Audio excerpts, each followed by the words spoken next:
भारत समेत दुनिया भर में वायरल हेपेटाइटिस के मामले बहुत तेज़ी से बढ़ रहे हैं और सिर्फ मामले ही नहीं, इससे मौतों की जो संख्या है वो भी लगातार बढ़ रही है। WHO ने हाल ही में वायरल हेपेटाइटिस से जुड़ी एक रिपोर्ट जारी की है और इसका नाम है WHO 2024 ग्लोबल हेपेटाइटिस रिपोर्ट। इस रिपोर्ट में 187 देशों के डेटा की स्टडी की गई।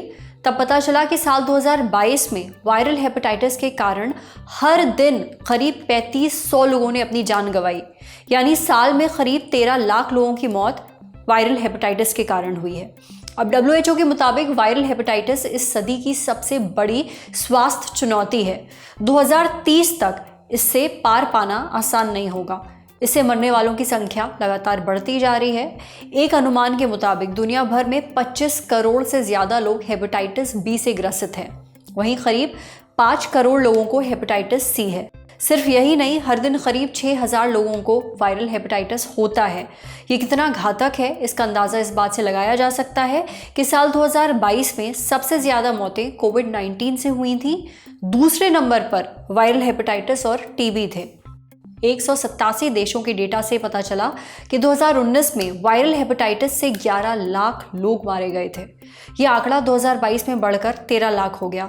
रिपोर्ट के मुताबिक इनमें से 83% मौतें हेपेटाइटिस बी और 17% मौतें हेपेटाइटिस सी की वजह से हुई थी। अब ये भारत के लिए चिंता की बात इसलिए है क्योंकि जिन देशों में वायरल हेपेटाइटिस के मामले सबसे ज़्यादा देखे जाते हैं उनमें से भारत भी एक है। हेपेटाइटिस बी और सी इन्फेक्शन के 2/3 मामले बांग्लादेश, चीन, Ethiopia, Bharat, Indonesia, Nigeria, Pakistan, Philippines, Russia और वियतनाम में हैं। अब सेहत के इस एपिसोड में आज हम वायरल हेपेटाइटिस पर बात करेंगे। डॉक्टर से समझेंगे कि वायरल हेपेटाइटिस क्या होता है, ये किस कारण से होता है, इसके लक्षण क्या हैं और वायरल हेपेटाइटिस से बचाव और इलाज कैसे किया जाए। सुनिए।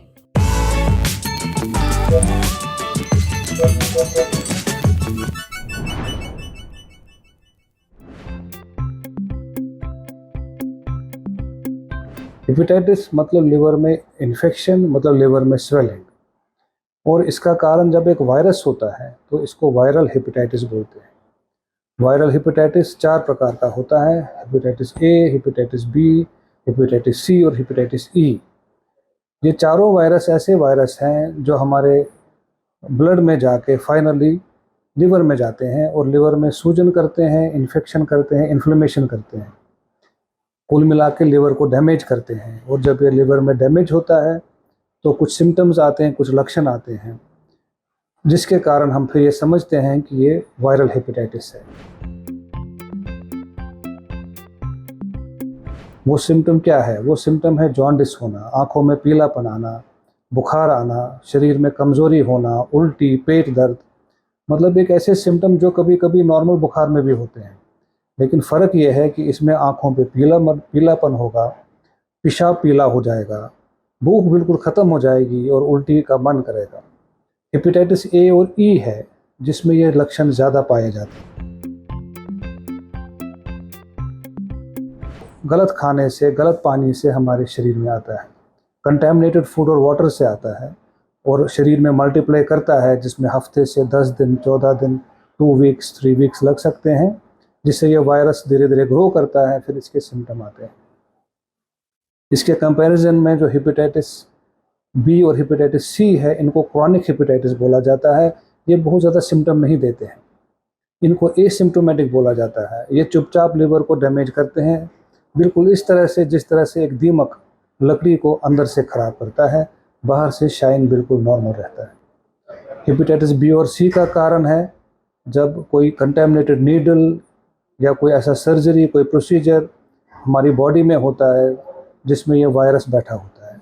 कभी आप नाई पे शेव बनाते हैं, शेव बनाते हैं जहाँ पे ब्लेड से कट लगता है, और वो ब्लेड अगर रीयूज़ होता है तो एक व्यक्ति का ब्लड दूसरे में चला जाता है बिकॉज ऑफ दैट नीडल, तो वो भी एक इसका कारण है। इसी तरह अगर मदर प्रेग्नेंट है तो उसके बच्चे में भी ये जा सकता है थ्रू प्लेसेंटा, या husband to wife, wife to husband भी जा सकता है। एक इंजेक्शन होता है वैक्सीन, जिसको हेपेटाइटिस बी वैक्सीन बोलते हैं, वो 3 डोज लगाने हैं। वो वैक्सीन लगाने से आपको ये आगे ये बीमारी नहीं होगी। हेपेटाइटिस सी से बचने का तरीका है safe needle practice, disposable needle, disposable syringe use करना। कभी भी नाई के पास आप शेव बनाते हैं तो वो चेक करना है वो ब्लेड रीयूज तो नहीं हो रहा है। इसी तरह कभी टैटूइंग करते हैं, जैसे हाथ पे, कभी कभी चेस्ट वगैरह पे हम कोई ड्राइंग बनाते हैं, टैटू बनाते हैं, वो नीडल भी चेक करना चाहिए कहीं वो उस नीडल में कोई कंटेमिनेशन तो नहीं, वो नीडल डिस्पोजेबल है या स्टरलाइज्ड है। और हेपेटाइटिस ए और ई से बचने का तरीका है कंटेमिनेटेड फूड वाटर, जो भी पानी सही तरीके से नहीं रखा गया है, जो भी खाना सही तरीके से नहीं रखा गया है, प्रॉपर स्टरलाइजेशन नहीं हुआ है, उस पर ढक्कन नहीं है, मक्खियाँ हैं या कहीं गंदगी अराउंड है, ऐसे खाने से बचना चाहिए क्योंकि अक्सर उसमें वायरस होता है। तो फ्रेंड्स, वायरल हेपेटाइटिस एक प्रिवेंटेबल बीमारी है जिसको हम प्रॉपर हाइजीन से भी बच सकते हैं, प्रॉपर सेफ नीडल प्रैक्टिस से बच सकते हैं। अगर यह हेपेटाइटिस हो गया, क्रॉनिक हेपेटाइटिस बी और सी, तो लिवर में सिरोसिस हो जाएगा, आगे जाकर कैंसर भी हो सकता है। तो इसका ख्याल रखिए, इससे बचिए। वायरल हेपेटाइटिस एक व्यक्ति से दूसरे व्यक्ति में फैल सकता है, इसलिए सतर्कता ही बचाव है। अगर आप इन छोटी छोटी लेकिन ज़रूरी बातों का ध्यान रखेंगे तो वायरल हेपेटाइटिस से बचे रहेंगे। अब बढ़ते हैं सेहत के अगले सेगमेंट की तरफ, तन की बात। कच्चे दूध से बाल धोने के फायदे जानते हैं? इसके आगे महंगे से महंगा ट्रीटमेंट फेल है।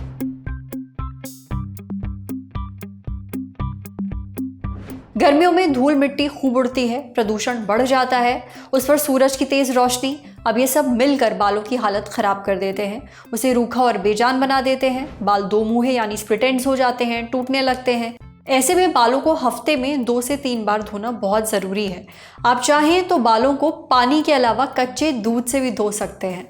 दरअसल दूध में ऐसे पोषक तत्व पाए जाते हैं जो बालों को हेल्दी बना सकते हैं। कच्चे दूध से बालों को धोने के क्या फ़ायदे हैं, ये हमें बताया डॉक्टर गोविंद भारतीय ने। डॉक्टर गोविंद बताते हैं कि दूध में कई सारे पोषक तत्व होते हैं, जैसे विटामिन ए, B6, बायोटिन और पोटेशियम। ये सारे बालों के लिए बहुत ही ज़रूरी होते हैं। विटामिन ए शरीर में सीबम का प्रोडक्शन करता है, फिर ये सीबम हमारे स्कैल्प और बालों की रक्षा करता है, उन्हें किसी भी तरह के नुकसान से बचाता है। इससे हमारे स्कैल्प को नमी मिलती है। बायोटिन और बी विटामिन बालों की जड़ों को मजबूत बनाते हैं, इससे बाल टूटते और झड़ते नहीं हैं। वहीं पोटेशियम बालों में नमी की मात्रा को बैलेंस करता है, उन्हें हाइड्रेटेड और लचीला बनाए रखने में मदद करता है। बाल अगर हाइड्रेटेड रहेंगे तो डैंड्रफ यानी कि जो रूसी है उसकी दिक्कत भी नहीं होगी, साथ ही स्कैल्प में खुजली भी कम होती है। दूध नेचुरल कंडीशनर की तरह भी काम करता है। इसमें मौजूद प्रोटीन और फैट बालों को चिकना बनाते हैं, इससे बाल कम उलझते हैं, फिर वो पहले से ज़्यादा मुलायम और सिल्की नज़र आते हैं। दूध से बाल धोने पर उन्हें संभालना भी आसान हो जाता है। डॉक्टर गोविंद आगे बताते हैं कि बहुत ज़्यादा प्रदूषण में रहना या फिर केमिकल वाले प्रोडक्ट्स इस्तेमाल करना, इनसे बालों की चमक चली जाती है। हालांकि दूध का इस्तेमाल ये चमक वापस ला सकता है। देखिए, जब बालों को कच्चे दूध से धोते हैं तब उसमें मौजूद फैट बालों पर एक परत चढ़ा देता है, इससे बालों की चमक बढ़ती है। वहीं दूध में मौजूद प्रोटीन और अमीनो एसिड बालों की जड़ों को मजबूत बनाते हैं, उनकी मरम्मत करते हैं। इससे दो मुँहे बालों की जो समस्या है वो कम हो जाती है। अब बात आती है कि बालों में कच्चे दूध का इस्तेमाल किया कैसे जाए। दूध से बाल धोने के लिए सबसे पहले एक कटोरी दूध लीजिए। अब इसे अपने बालों और स्कैल्प पर अच्छे से लगाइए। हल्के हाथों से बालों की मालिश करिए, फिर इसे करीब 20 मिनट के लिए छोड़ दीजिए। अब गुनगुने पानी से अच्छी तरह बाल धो लीजिए, आपको फ़ायदा ज़रूर मिलेगा। आप चाहें तो मिल्क मास्क भी लगा सकते हैं। इसके लिए दूध में शहद या फिर अंडे का पीला वाला हिस्सा मिलाइए। अब इसे अपने बालों और स्कैल्प पर लगा लीजिए। करीब आधे घंटे के लिए बालों को छोड़ दीजिए, फिर बालों को अच्छी तरह धो लीजिए और शैम्पू कर लीजिए। बालों में दूध का इस्तेमाल आप हफ्ते या फिर 15 दिन में एक बार कर सकते हैं, इससे ज़्यादा नहीं, समझे। अब बारी है सेहत के आखिरी सेगमेंट की, खुराक यानी झक्कासी हेल्थ टिप। गले में खराश और दर्द है तो खाने पीने की ये चीज़ें आराम देंगी। डॉक्टर से ये भी जानिए कि क्या नहीं खाना है। गर्मियों में ठंडा गर्म बहुत होता है। बाहर गर्मी से अचानक एसी की ठंडी हवा में आना या गर्मी से आकर ठंडा ठंडा पानी पी लेना, नतीजा गला खराब। इस मौसम में धूल मिट्टी भी बहुत उड़ती है, इसलिए इन दिनों एलर्जी होना बहुत ही आम है। गले में खराश होती है, खिचखिच होती है, फिर गले में दर्द शुरू हो जाता है। ऐसे में कुछ चीज़ें हैं जो गला खराब होने पर आपको बहुत आराम दे सकती हैं। अब कौन कौन सी हैं ये चीज़ें, ये हमें बताया डॉक्टर सुचिन बजाज ने। डॉक्टर सुचिन बताते हैं कि गला खराब होने पर आप कैमोमाइल चाय पी सकते हैं। कैमोमाइल एक पौधा है जिसके फूल पत्तियों में सुगंध होती है। इन्हीं के इस्तेमाल से चाय बनती है। कैमोमाइल चाय में एंटी इन्फ्लेमेटरी गुण होते हैं, यानी ये अंदरूनी सूजन को कम करता है। साथ ही इसे पीने से नींद भी अच्छी आती है। गला खराब हो तो छोटा सा अंडा भी आपके बड़े काम आ सकता है। इसमें vitamin A, vitamin D, zinc और सेलेनियम पाया जाता है। ये तत्व हमारे इम्यून सिस्टम को मजबूत बनाते हैं, यानी बीमारियों और इन्फेक्शन से लड़ने की जो हमारी क्षमता है उसे बढ़ाते हैं। इससे खराब गले को राहत पहुंचती है। आप अंडे को तलकर या उसकी भुर्जी बनाकर खा सकते हैं। डॉक्टर शुचिन आगे बताते हैं कि गला खराब होने पर आप अदरक भी खा सकते हैं। ये इन्फ्लेमेशन कम करती है। फ़ायदा पाने के लिए आप अदरक छीलें, उसे पीसें और अपनी कैमोमाइल चाय में डाल दिए। अब आप चाहें तो इसे मसले हुए शकरकंद, दलिया और स्मूदी में भी डालकर ले सकते हैं। इसके साथ ही आप शकरकंद भी खा सकते हैं। इसमें विटामिन ए और सी पाया जाता है।